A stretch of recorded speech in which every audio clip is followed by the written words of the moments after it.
Hello there fellow humans and welcome to this video, and today I will be going through the top 5 tier 8 premiums, because if you don't have a lot of money, but if you need a lot of money in the game, then you might not be able to afford yourself a lot of premium tanks, so you might want to know which one you should definitely go for, because they're the best. And now we start off number 5 with the Object 252U, which I don't own, so I have the IS-5 instead. Well, what's the difference between this and the 252U? Well, the 252U has better armor, ability is kind of equal, and the 252U has a lot better gun. That's pretty much what it is, which makes this tank absolute dog shit, and the Object 252U number 5 because it's Russian.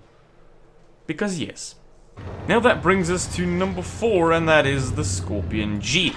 Now this vehicle is on this list for a number of reasons. First of all, it is a tank destroyer. It has a great gun with 460 alpha damage and an amazing DPM. It has a turret, which means it's very, very mobile. Also, the speed is pretty good, so there's nothing really bad about this tank except the armor.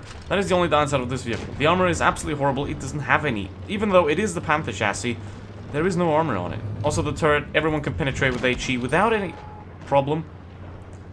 But that is not holding this tank back from anything, because you can use this tank from the back, sniping, or you can use it like I'm using it here as pretty much a medium tank rolling around. But you have to obviously watch out because you don't have armor, so you can get penetrated quite easily. But this tank with the turret allows itself to be very flexible, very mobile, and be able to do damage pretty much everywhere, and that is why this tank is number 4 on the list.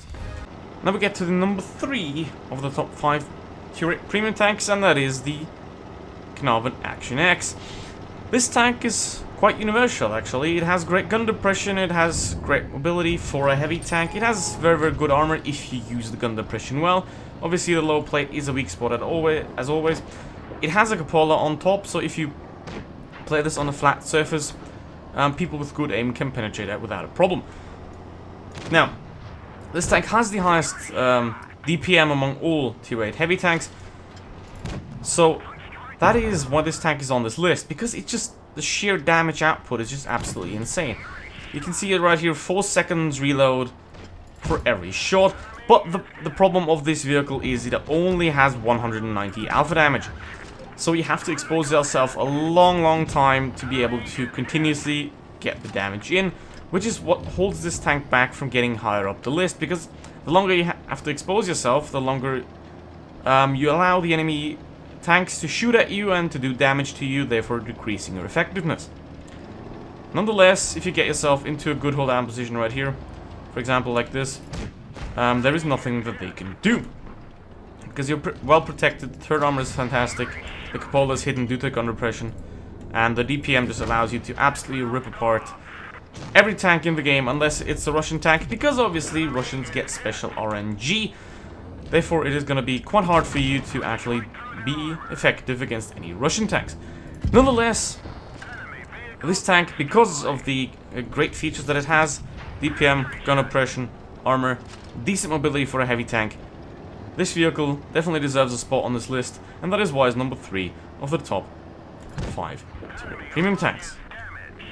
Math tells us that before 3, there is 2. So, before the Canon Action X, there is the T26E5, the American tier 8 heavy. Now, this might be a heavy tank, but it has pretty much medium tank mobility, because it's basically an up-armored Pershing. That's what this vehicle is. So it pretty much has a Pershing gun, 240 alpha damage, 5.8 seconds reload, which gives you a solid average DPM, which is enough. The DPM isn't as much as, for example, a Canon Action X has, but obviously the Canon Action X has the downside of having that horrible alpha damage. Now, if the i7 wouldn't be blocking me out into the open, that would be quite nice. Now, this vehicle, just like the Canon Action X, it has better mobility, it has less DPM, it has better alpha damage, but both have great armor, both have great gun depression, and both, if you put them into the right position, which isn't on Himmelsdorf because this is a flat surface, if you put them in the right position, if you put them on a hill, this tank can just absolutely rip apart the enemies without them even having a chance, because this tank has a smaller cupola on the top of the tank, So it's even harder to hit this thing hull down than the Canon. So, is there any obvious downsides to this vehicle? Well, not really. Just like the T110E5, at T10, this tank is good at everything but a master of nothing, which makes this tank really, really good for every type of player because it's very forgiving, it's very easy to play, because you can put it pretty much in any situation and it will do well. So now before we get to the number 1 spot on our list, let's go through a few honorable mentions. And the first one is the WZ-121FT. And the FT obviously stands for fake tank because it never existed. This is basically the Chinese version of the SU-12244 at tier 8, which means it has outrageous DPM, 2,900 DPM with this setup. It has solid mobility, it's quite fast, but the reason why I picked the Scorpion to be in the top 5 over this thing should be quite apparent. The gun arc is quite decent, however the gun depression is pretty much non-existent. It is a solid tank, however it does lack a turret, which makes it very, very vulnerable to pretty much anyone that gets around it, which makes it a very one-dimensional tank. For example, like in a situation like this tank is going to do well. You can do really well with it, you can use the almost 3000 DPM amazingly well, but the second you will be outflanked, the second someone gets to your side, the second there's a lot of medium tanks in the match, the second this tank will be a lot worse than the Scorpion G, because this tank, just like the Scorpion G, is very, very good at sniping. However, this tank has better armor, but in a close quarters combat, the Scorpion G excels because it has a turret, it can turn around, it can do all sorts of stuff which this tank can't. In sniping, both are pretty much equal. That's why Scorpion G is on the list, and this one did miss out on it, because it is a more specialized tank, and specialized tanks are not to my liking most of the time. However, if you're looking for a great tank destroyer, and you do like the playstyle of non-turreted tank destroyers, then this will be a very, very great pick for you. And that is... Now the second honorable mention goes to the Progetto 46, the tier 8 Italian medium tank with the auto reloader. Now, this tank doesn't have great DPM, it only has 2000 DPM, which is quite average for a tier 8. So that is not where this tank does well at. It also doesn't have pretty much any armor. The gun mantlet has a little bit of armor, and you get the occasional very lucky bounce of the front plate, but you cannot rely on this tank's armor at all, so play it as it wouldn't have any at all. What this tank does well at is situational combat. It has very good gun depression, so you can play in the hills, you can play in a flat field, and also what the auto reloader enables this vehicle to do is you can vary your fire. You can pump up 3 shots, or you can just single fire. Even though the DPM is not very good, with that auto reloader mechanic, you have the chance to do a lot of damage. For example, if there's a tank sitting right in front of you, you can empty your entire magazine into him, which is about 600 damage, and then you just reload it all. Or if you're in a less hectic position, you just pump out single shots until you can finish him off with a clip. So this tank is very, very hard to play. It is not something that I would recommend anyone that is new to the game or that is struggling to do well in other vehicles. I would not recommend this tank to anyone that doesn't know how to play the game. This is a very, very hard tank to play well in. But if you know how to position this thing, if you know how to correctly use the auto reloader of this gun, then it can be a really, really great pick for you, and you're gonna have a lot of fun, because that is what it's about, right? It's not about making the most credits, it's not about being the best tank, it's about having the most fun. And that's what you should pick. Because if you have the tank that gives you the most fun, you'll have the best time, and that is what matters, and not some statistics. That's what actually matters. For example, here on this story, Emil, I could empty out my magazine, but I'm gonna wait for the shell to reload, because obviously the second shell takes longer to reload. So I wait until I can clip him, and then I can unload the magazine on him. And that this potential of this gun makes this tank so great.